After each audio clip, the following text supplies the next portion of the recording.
Muchas gracias. Bueno, agradezco por la invitación, tanto a nombre personal e institucional.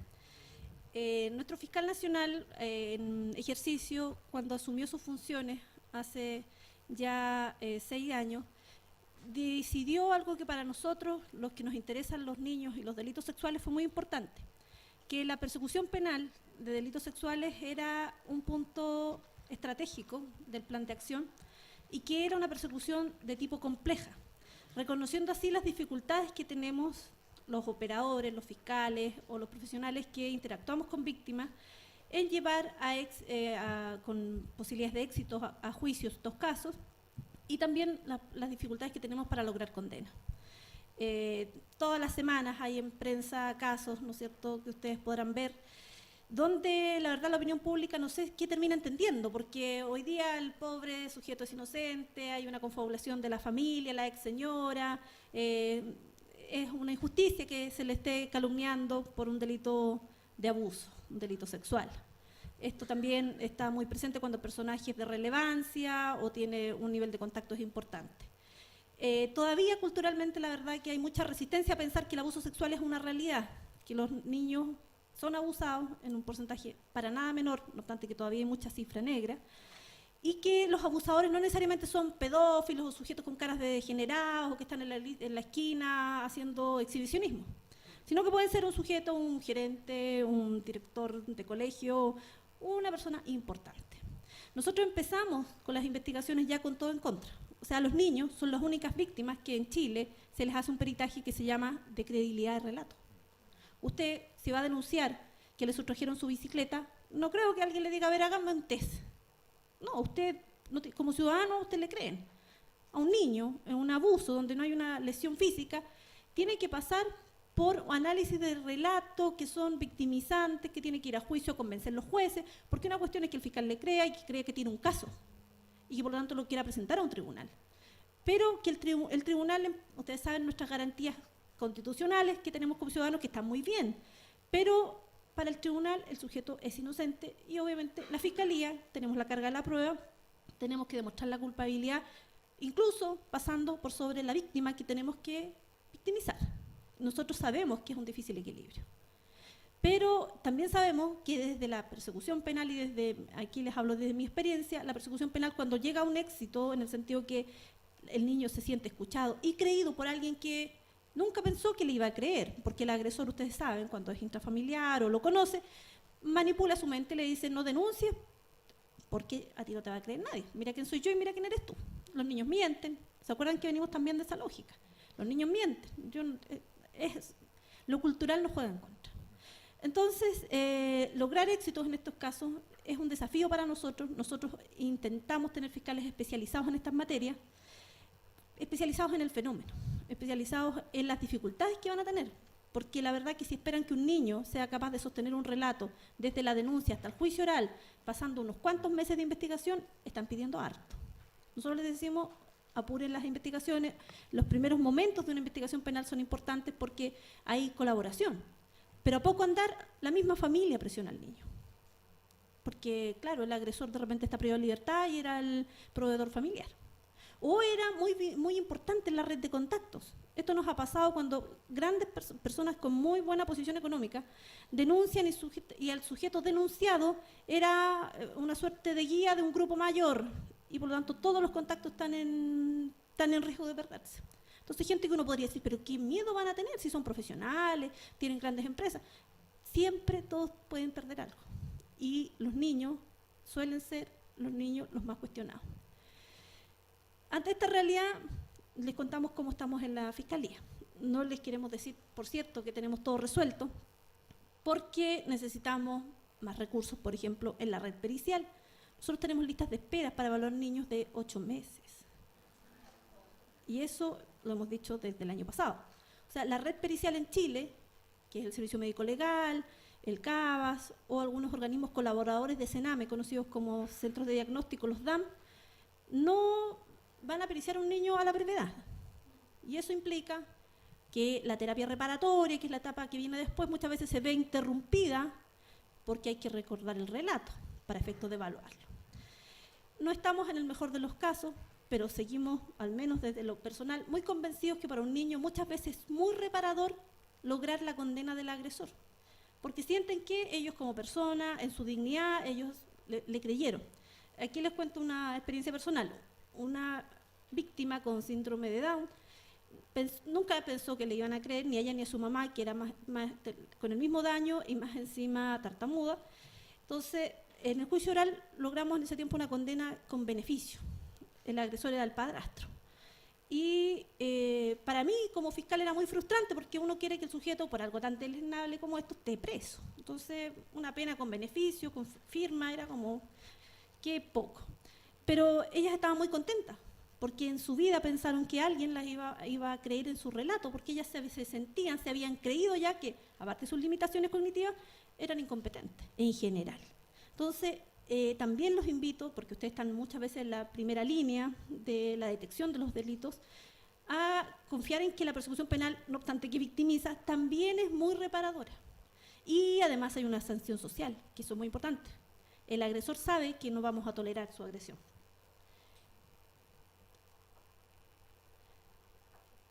Bueno, como delitos sexuales les podemos contar que la violación y el abuso son los delitos tradicionalmente más representativos, y ya entraremos en el tema del deber de denunciar respecto a los delitos de menores de edad. La violación, la diferencia entre violación y abuso es el acceso carnal, o sea, la penetración. Ahora, después de una modificación legal, esta puede ser por distintas vías y todas constituyen el mismo delito, sea anal, vaginal o bucal. Y la diferencia con el abuso es que el abuso son actos de connotación sexual distintos de una penetración que se realizan en el cuerpo de un niño. Por ejemplo, esto es a título ejemplar, besos, tocaciones en sus zonas más erógenas, porque el acto sexual tiene que ser relevante. Entonces, por ejemplo, alguien puede tener intención sexual al tocar una rodilla, pero la relevancia de eso es más discutible. También existen unas figuras de abuso sexual que son más específicas, que tienen que ver con la de determinar a un niño, y aquí están las modalidades que hablaba recién mi antecesor, de sexting, que es vía medios tecnológicos, determinar a que un adolescente desarrolle conducta de connotación sexual, como exhibirse, por ejemplo, desnudo, enviar sus fotos, con todas las connotaciones peligrosas que eso tiene a posteriori. Eso es un abuso sexual que llamamos nosotros impropio, porque no es con tocación, pero sí hay digamos un traspaso de su corporeidad. ¿Quién los investiga? Todos los delitos los investiga la Fiscalía en nuestra facultad privativa desde la Constitución, desde que existe el Ministerio Público del año 2000, investigar y acusar, cuando hay prueba, por los delitos que ocurran en el país.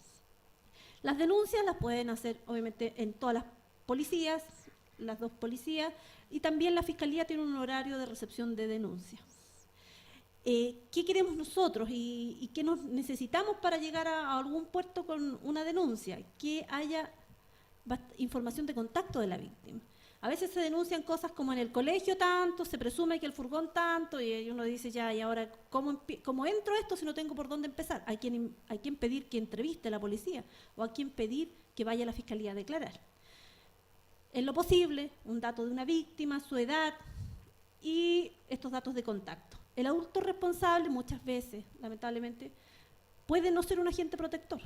Por eso el Estado ha tomado una definición, que es que estos delitos los deba denunciar la gente que los conoce si son del área de la educación o de la salud.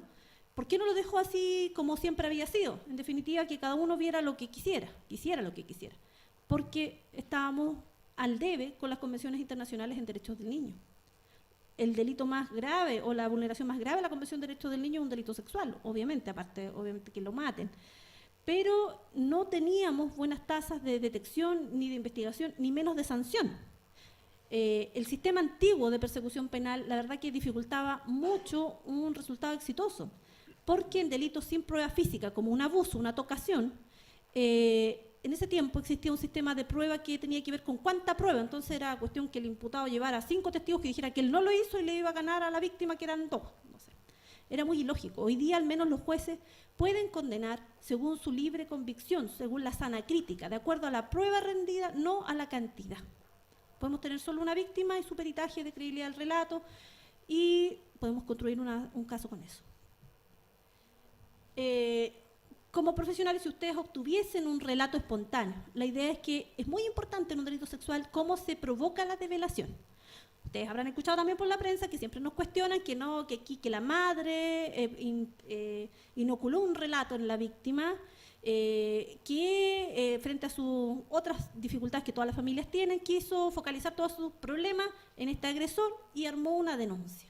Y que el niño, desde lo que están de acá y que manejan la psicología con más propiedad que yo, hay algún tramo etario en que es más fácil, digamos, poder lograr instalar un relato en una mente infantil.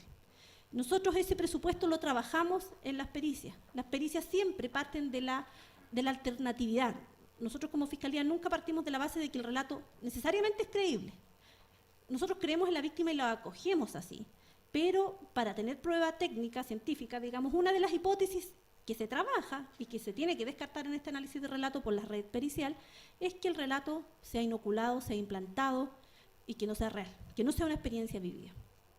Pero en la primera instancia, la instancia que están ustedes, con los menores, con los niños, obviamente frente a un relato de abuso hay que contener y apoyar en la medida de lo posible, porque aún no sabemos si alguien más lo va a contener. De mi experiencia, muchos casos, el colegio fue nuestro apoyo porque la madre nunca creyó en el relato porque no quería creer. O sea, aquí hay cosas muy potentes desde la sociedad que... Bueno, habrán escuchado hace poco que una madre respecto a su hija de 11 años embarazada de su pareja decía que su niña había provocado a su pareja, entonces que fuera justa la gente, que no acusara a su pareja de violador porque eso no era una violación. O sea, yo no sé quién está más loco, porque frente a o sea, pensar que una niña de 11 años va a seducir a un hombre de 30, de 40 años, eso es un delito y como sociedad lo hemos penalizado así, pero lamentablemente no todos cumplen los roles que tienen que cumplir. Esa madre se daba cuenta. Hay madres que incluso, en un caso de libro también, ella no podía volver a engendrar hijos, quería que su hija fuera madre para ella criarle el hijo de su pareja, de la pareja de la madre. Al juicio llevamos a la madre como cómplice.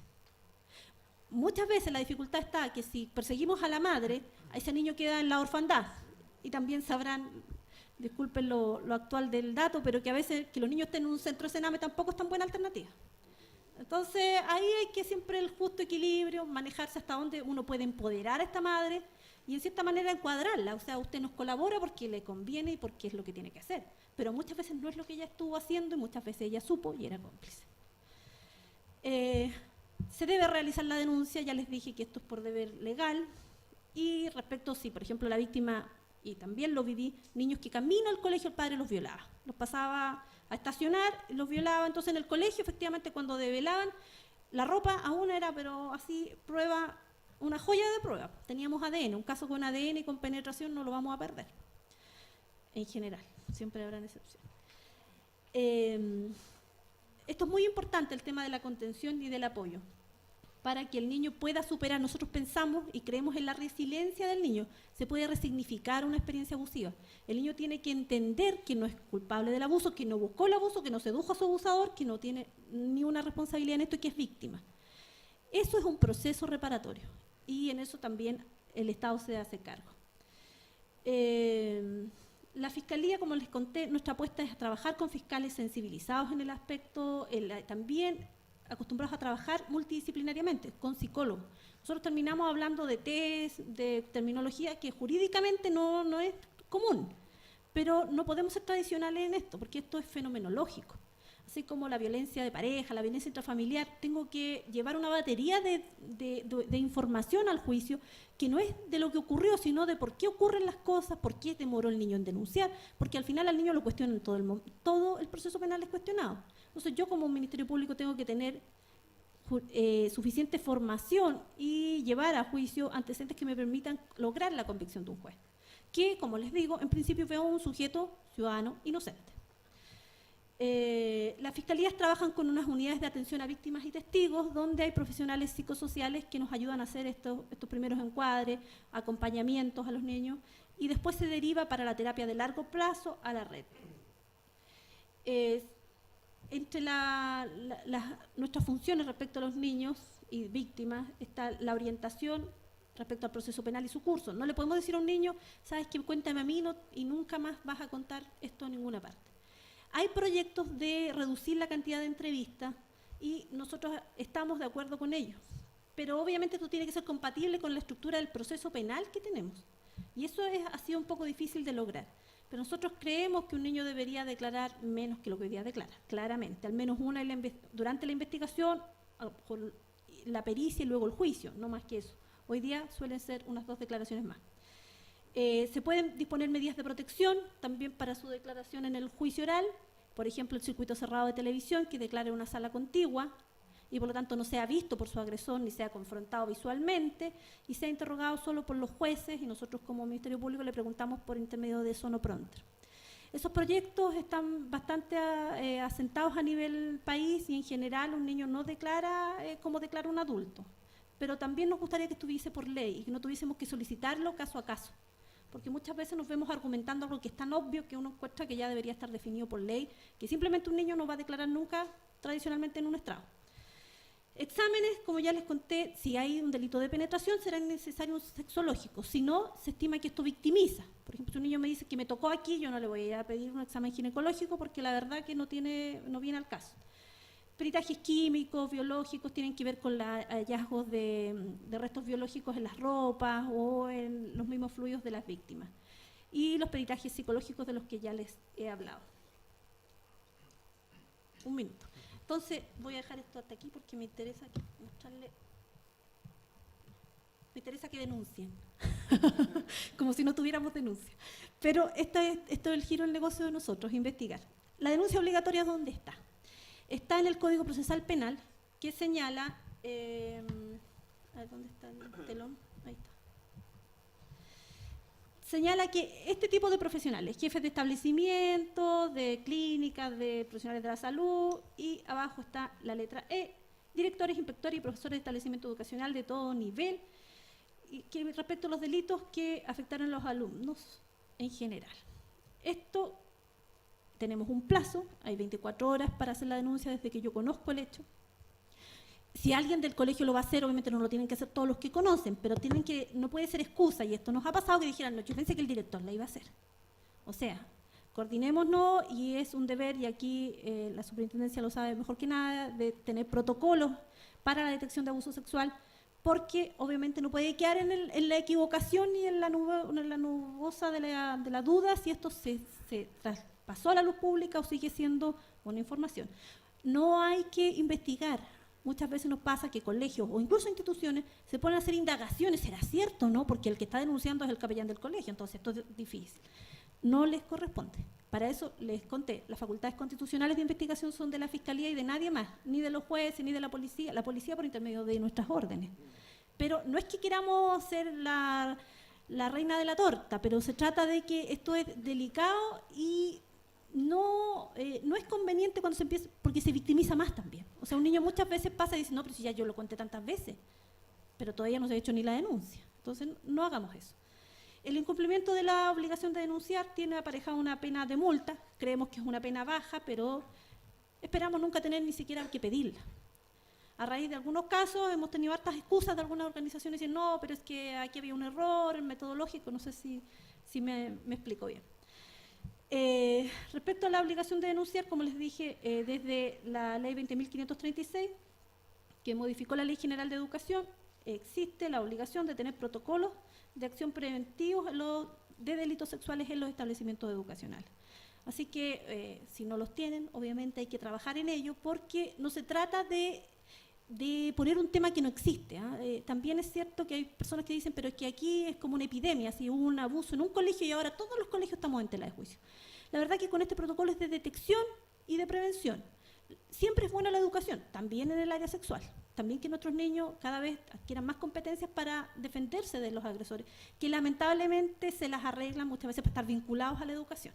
Ustedes saben que también hay una pena especial de inhabilidad para los que trabajan en el área de educación, para trabajar como pena accesoria, seguir trabajando en estos establecimientos, si tienen una pena con beneficio o en libertad. Y nos hemos detectado, ustedes saben también por la prensa, incumplimiento. O sea, los agresores son bien sinvergüenza, por decirlo. O sea, son capaces de haber abusado de un niño y después buscar trabajo en otro colegio con niños. O sea, ni siquiera una sentencia muchas veces protege al resto de los niños. Por eso es muy importante que como establecimientos educacionales también cada vez que vayan a hacer una selección de personal, es el deber de registrar el registro de pedófilos que está para toda la opinión pública disponible. Entonces ya no hay muchas excusas, o sea, aquí hay que actuar, esto es relevante, y nosotros como Ministerio Público vamos a intentar hacer nuestro mejor papel posible dentro de nuestras posibilidades. Muchas gracias.